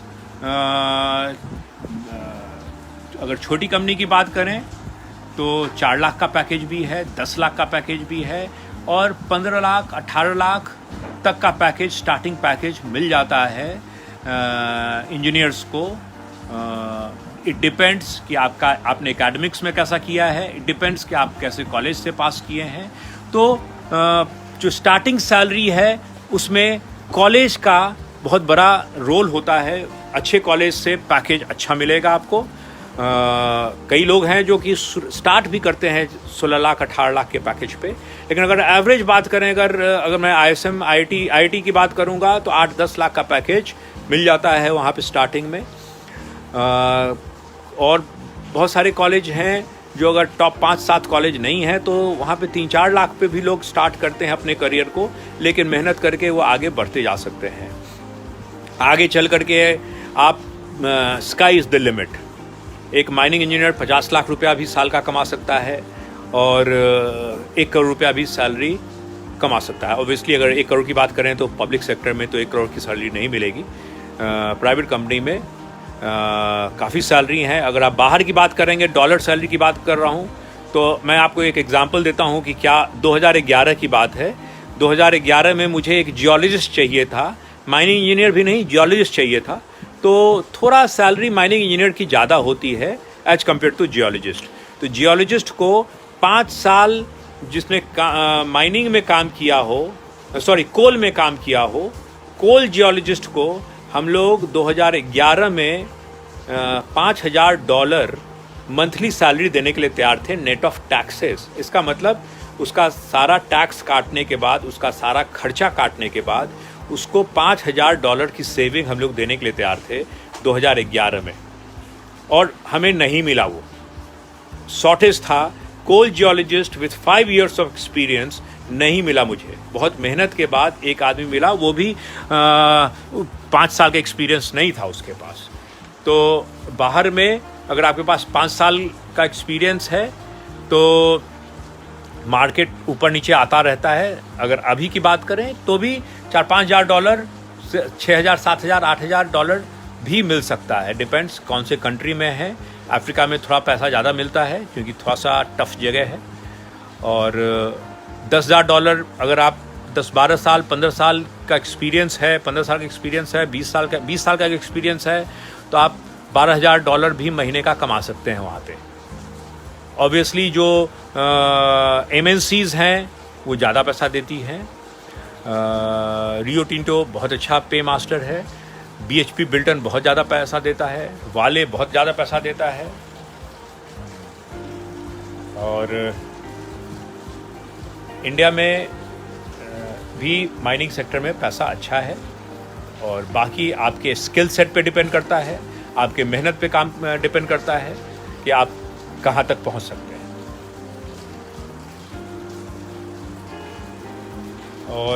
और कोई क्वेश्चन हो प्लीज़ पूछें।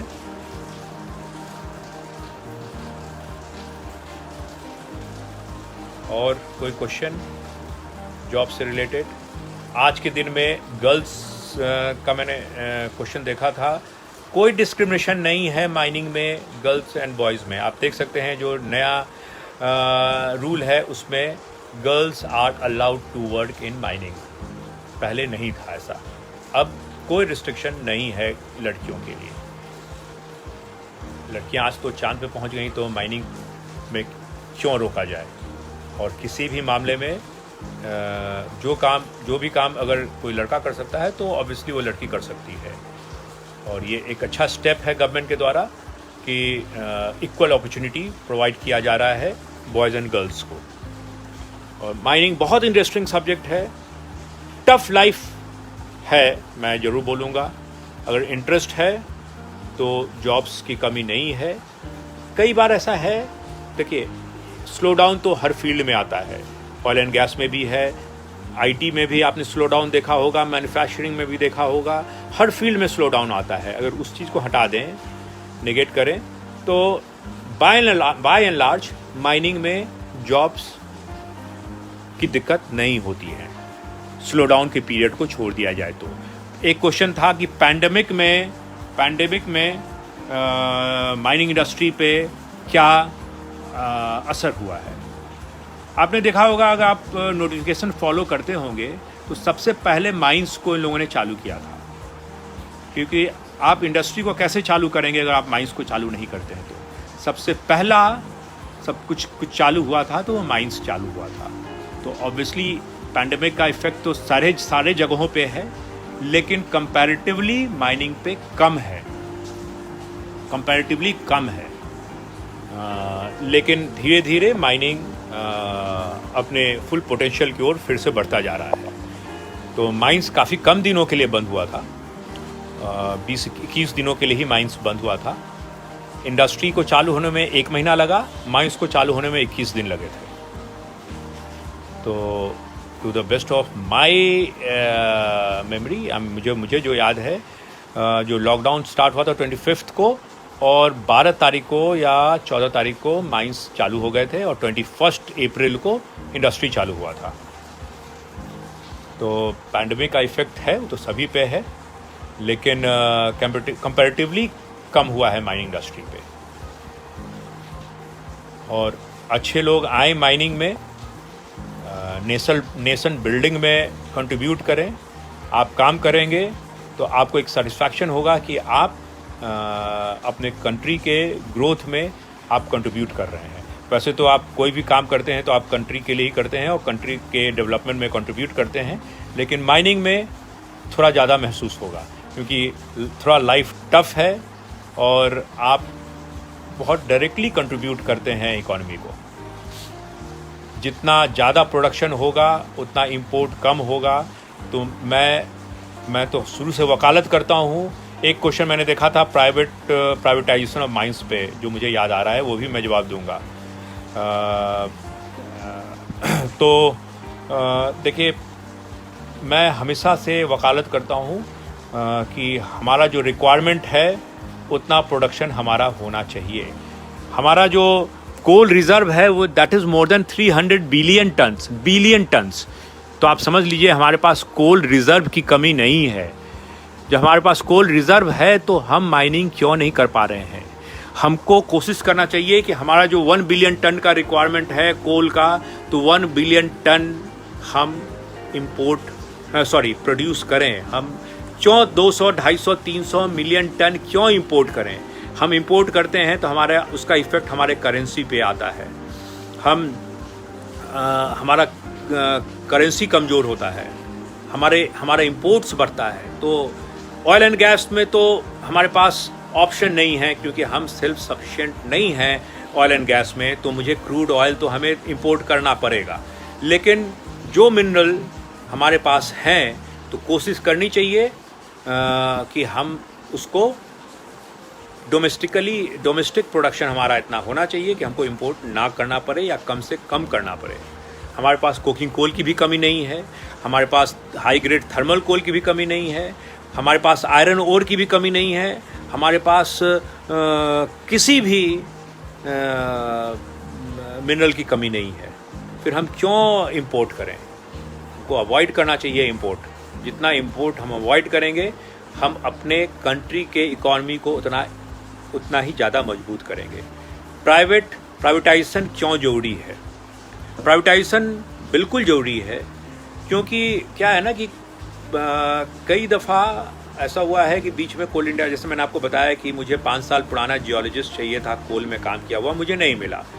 तो एक ग्रेजुअल प्रोसेस है। जिस तरह से हर लड़ाई हो ना हो, हर साल डिफेंस में रिक्रूटमेंट होता ही है, उसी तरह से माइनिंग इंडस्ट्री में इर्रेस्पेक्टिव ऑफ मार्केट वहाँ पे हर साल रिक्रूटमेंट होना चाहिए। क्योंकि एकाएक डिमांड आ गया तो एकाएक आप माइनिंग इंजीनियर तैयार नहीं कर सकते हैं। तो ये हर साल होना चाहिए। कई बार बीच में रिक्रूटमेंट नहीं हुआ, जिसके लिए एक वॉइड क्रिएट हुआ, और प्राइवेट प्लेयर्स को लाएंगे तो थोड़ा कॉस्ट ऑफ प्रोडक्शन कम होता है प्राइवेट में। क्योंकि उसका वजह यह है कि ओवरहेड कम होता है प्राइवेट में एज़ कम्पेयर टू PSUs। क्योंकि PSUs के अपने नॉर्म्स हैं। मैं अच्छा या गलत नहीं बोल रहा हूँ, उनके अपने नॉर्म्स हैं जिनको उनको फॉलो करना होता है। प्राइवेट में आप एक आदमी से मल्टीपल जॉब्स करवा सकते हैं। तो आप कॉस्ट ऑफ प्रोडक्शन देखेंगे तो थोड़ा कम आता है प्राइवेट में। हमारी यही कोशिश होनी चाहिए कि हमारा इंपोर्ट कम हो। बहुत सारी इंडियन कंपनीज़ ने बाहर में माइंस लिया है। आप एक बात बताएं, अगर कोई इंडियन कंपनी बाहर जाके प्रोडक्शन करती है तो उसका जॉब्स तो क्रिएट वो बाहर में जाके करती है, अगर वही अपॉर्चुनिटी उसको इंडिया में मिले तो वो जो जॉब क्रिएट करती है वो क्रिएट इंडिया में करेगी। वो इंडिया, उससे उसका फ़ायदा इंडिया के लोगों को होगा, उसका फ़ायदा बाहर वालों को नहीं होगा। मैंने बहुत साल अफ्रीका में काम किया है और बहुत जंगल में रह के मैंने काम किया है। मैंने स्टार्ट भी किया है, मैंने मित्तल्स के लिए भी काम किया है, मित्तल्स का एक्सप्लोरेशन किया। 14,000 मीटर का ड्रिलिंग मैंने करवाया है JSW के लिए। उसके बाद मैंने JSPL का मैंने माइनिंग ऑपरेशन हेड किया है, जो करीब मैंने प्रोडक्शन दिया था 1.5 lakh ton metric ton per month का प्रोडक्शन क्रॉस किया है वहाँ पे। तो देखिए, एक माइन से आप ये समझ लीजिए एक छोटा सा शहर बस जाता है एक माइन से। मैं एक ऐसे जगह पे था जहाँ पे एक छोटा सा हेल्थ सेंटर, अगर कंपनी के हेल्थ सेंटर को छोड़ दिया जाए तो एक छोटा सा हेल्थ सेंटर 90 किलोमीटर दूर था, 92 kilometre to be precise, 92 kilometre दूर एक हेल्थ सेंटर था। उस जगह को भी हम लोगों ने डेवलप कर दिया था, जहाँ पे लोगों ने कुछ देखा ही नहीं था। उन्होंने अगेन, आप मुझे गलत ना समझेंगे, मैं रेसिज्म की बात नहीं कर रहा हूँ, लेकिन वो जो जगह है वो 92 किलोमीटर दूर शहर से वो लोकल पॉपुलेशन ज़्यादा है, जिन्होंने लाइफ में कभी वाइट लोगों को देखा ही नहीं था, जिन्होंने कभी ब्राउन लोगों को देखा ही नहीं था, उन्होंने सिर्फ ब्लैक देखा था।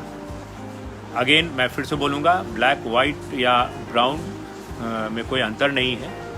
मैं कहने का मतलब ये है कि उन्होंने कभी देखा नहीं था ब्लैक के अलावा किसी आदमी को। उस जगह पे जब जिंदल ने माइंस स्टार्ट किया तो एक छोटा सा शहर या कस्बा बस गया, जहाँ पे करीब 20-25 किलोमीटर के रेडियस के लोगों को फ़ायदा हुआ।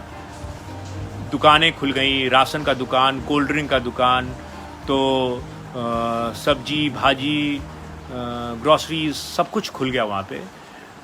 बहुत सारे लोगों को डायरेक्ट रिक्रूटमेंट मिला, बहुत सारे कॉन्ट्रैक्टर्स आ गए, बहुत सारे ट्रांसपोर्टर्स आ गए, बहुत सारे हाउसकीपिंग के लोग आ गए। तो कुछ नहीं तो 40-50 हज़ार लोगों को डायरेक्ट या इनडायरेक्ट फ़ायदा हुआ एक माइंस खोलने से। तो यहाँ भी गवर्नमेंट को प्रमोट करना चाहिए प्राइवेट प्लेयर्स को। जितना हम इनकरेज करेंगे प्राइवेट प्लेयर्स को, ऑब्वियसली सारे नियम्स का पालन होना चाहिए, करप्शन नहीं होना चाहिए और एक वॉच डॉग होना चाहिए, लेकिन प्राइवेट प्लेयर्स को आपको इनकरेज करना होगा। आप ज़्यादा जॉब्स जनरेट कर सकते हैं, ज़्यादा प्रोडक्शन दे सकते हैं। और कोई क्वेश्चन हो? और कोई क्वेश्चन है जॉब से रिलेटेड, ट्रेनिंग से रिलेटेड, पैसा से रिलेटेड, सैलरी से रिलेटेड, फ्यूचर से रिलेटेड? एक बात और बहुत इम्पॉर्टेंट बात है, एक माइनिंग इंजीनियर चाहे तो पूरे जीवन कभी भी रिटायर नहीं हो सकता है। वो कभी भी कंसल्टिंग खोल सकता है, अपना कंसल्टेंसी खोल सकता है, कंसल्टिंग करता रहे। बहुत सारे रिटायर्ड लोग हैं जिनको मैं जानता हूँ, जो 94 में रिटायर्ड लोग, 94 में, आप अंदाज़ लगा लीजिए, उनको रिटायर हुए आज 26 साल हो गए। अगर वो 60 साल में रिटायर होंगे तो आज उनकी एज 86 साल की है। आज भी वो लोग काम कर रहे हैं, ऑफिस में बैठ के अपना कंसल्टेंसी करते हैं। बहुत सारे वेंटिलेशन भी एक वर्टिकल है इसमें। हमारे प्रोफेसर थे, हमारे टीचर थे, मेरे गुरु प्रोफेसर DC पानीग्राही, वो IIT धनबाद के डायरेक्टर भी रहे, और इंडिया में नहीं वर्ल्ड में उनका नाम है वेंटिलेशन एक्सपर्ट के तौर पे। हमारे पुराने गुरु अब नहीं रहे, वो professor BK Kejriwal underground coal mining के और माइनिंग लेजिस्लेशन के एक्सपर्ट माने जाते रहे, और पूरा जीवन उन्होंने काम किया है। माइन सर्वेइंग के लिए प्रोफेसर आहूजा, सरफेस माइनिंग के लिए प्रोफेसर मौजूमदार, ये लोग ऐसे नाम हैं। या फिर ACCL के रिटायर्ड CMD हुआ करते थे, Shri U Kumar, coal India chairman SK Chaudhary sir, बहुत सारे नाम हैं जो लोग आज तक काम करते हैं। 1958 में इंजीनियरिंग किया हुआ आदमी, आप उसकी उम्र का तकाजा लगा सकते हैं। 1958 में मिस्टर GC मृग 58 में उन्होंने इंजीनियरिंग किया था, और 95 5 में रिटायर हुए थे। जब हम लोग फर्स्ट ईयर हम में थे तभी वो रिटायर हुए थे 95, हाँ, BCCL के CMD से। वो आज तक काम कर रहे हैं। तो आदमी चाहे तो पूरे जीवन काम कर सकता है, इसमें ऑफिस में बैठ के काम कर सकता है। और उन लोगों ने बहुत बड़ी बड़ी कंपनियां बनाई हैं, 3,000-4,000 करोड़ की कंपनियां उन्होंने रिटायरमेंट के बाद बनाया है, जो कि काबिल तारीफ़ है। आर्यन कोल का आपने अगर नाम सुना होगा, उसके प्रमोटर रहे हैं, फाउंडर रहे हैं मिस्टर GC मरेग। एग्जैक्ट नहीं बता सकता हूँ, लेकिन मुझे लगता है वो 4-5 हज़ार करोड़ की कंपनी है। बहुत सारे लोग ट्रांसपोर्टेशन, कोल ट्रांसपोर्टेशन एक बहुत बड़ा अपॉर्चुनिटी, जॉब अपॉर्चुनिटी या बिज़नेस अपॉर्चुनिटी जनरेट करता है। बहुत सारी कंपनीज़ हैं, जैसे आपने नाम सुना होगा KCT का, करमचंद थापर। ये लोग कोल ट्रांसपोर्टेशन में काफ़ी बड़ी ग्रुप है। तो माइंस में जॉब्स, बिजनेस अपॉर्चुनिटीज़ की कमी नहीं है। और एक बात और बोलूँगा मैं, जो लोग बिज़नेस में भी आते हैं उनको भी मैं कहता हूँ कि जो पैसा माइनिंग में पैसा लगा के या ऑयल एंड गैस में कमाया जा सकता है, वो किसी फील्ड में नहीं, ये मैं दावे के साथ कहता हूँ। यही एक ऐसा फील्ड है जहाँ कॉस्ट ऑफ प्रोडक्शन अगर 400 रुपया है, मैं एक छोटा सा एग्जांपल दे रहा हूँ, 400 रुपया अगर कॉस्ट ऑफ प्रोडक्शन है, तो आप उसी प्रोडक्ट को 5,000 रुपया में आप बेच सकते हैं। आप बताइए 400 रुपया लगा करके। ऑब्वियसली बहुत सारे फिक्स्ड खर्चे अलग हैं, मैं ऑपरेशनल खर्चे की बात कर रहा हूँ कि 400 रुपया अगर पर टन, कई जगह पे 100 रुपया भी है बहुत सारे मिनरल्स में, कहीं जगह 500, 1000 भी है। एक बात बोल रहा हूँ, अगर 400 रुपया अगर पर टन प्रोडक्शन कॉस्ट है, तो उसको आप 4,000, 5,000, 7,000, 10,000 में भी आप बेच सकते हैं। मैंगनीज पर टन की कॉस्ट बहुत ज़्यादा है। ग्रेनाइट क्यूबिक मीटर में हम उसको बेचते हैं, तो अगर 10,000 रुपया पर क्यूबिक मीटर में खर्च किया है अगर, तो आप उसको 40,000 में भी बेच सकते हैं। तो माइनिंग एक ऐसा फील्ड है जहाँ पे अगर आपने इन्वेस्ट किया है, अगर शायद आप में से कुछ लोग आगे चल के बिज़नेस भी करना चाहें या अभी करना चाहें, तो अगर उसमें आपने इन्वेस्ट किया है तो एक्सपोनेंशियल रिटर्न है। आई एम श्योर एक्सपोनेंशियल का मतलब आप सभी लोग जानते होंगे। एक्सपोनेंशियल रिटर्न है, तो वो एक्सपोनेंशियल रिटर्न सिर्फ और सिर्फ माइनिंग या ऑयल एंड गैस में मिल सकता है। वो रिटर्न्स कहीं नहीं, बाकी जगह कहीं 20% मिलेगा, कहीं 30% मिलेगा, लेकिन माइनिंग में एक्सपोनेंशियल रिटर्न्स हैं। मैंने डायमंड ट्रेडिंग भी किया है। अफ्रीका से हम लोग ट्रेड करते थे रफ डायमंड्स को, अच्छा मार्जिन्स है उसमें भी। अब मैं 5 मिनट और इंतज़ार करूँगा। जो भी क्वेश्चन है पूछिए, मेरे पास टाइम की कमी नहीं है। और मैं शशि फाउंडेशन का, महेंद्र रंगा सर का तहे दिल से धन्यवाद बोलता हूँ कि मुझे ये अपॉर्चुनिटी मिला। हर्षल जी का, कि मुझे उन्होंने अपॉर्चुनिटी दिया कि मैं आप सबके साथ जुड़ सकूं। और मैं अपने आप को लकी मानूंगा अगर मैं कहीं आप लोग के काम आ सकूं। कभी भी किसी भी सोशल कॉज के लिए आप मुझे कभी भी याद कर सकते हैं। कभी करियर से रिलेटेड कोई काउंसलिंग, कुछ गाइड, कुछ हेल्प, कुछ मदद की ज़रूरत हो तो आप बेझिझक बता सकते हैं मुझे। मैं 5 मिनट इंतज़ार करता हूँ, और कोई भी क्वेश्चन है ओपन हूँ। मैंने अपने तरफ से कोशिश किया है कि मैंने इसको कवर करने का, लेकिन बहुत ही वास्ट फील्ड है। तो मैं सेशन को फिनिश करता हूँ एक अच्छे नोट पे, और मेरी तरफ से सारे स्टूडेंट्स को, सभी लोगों को पहले तो धन्यवाद और best of luck. Thanks a lot.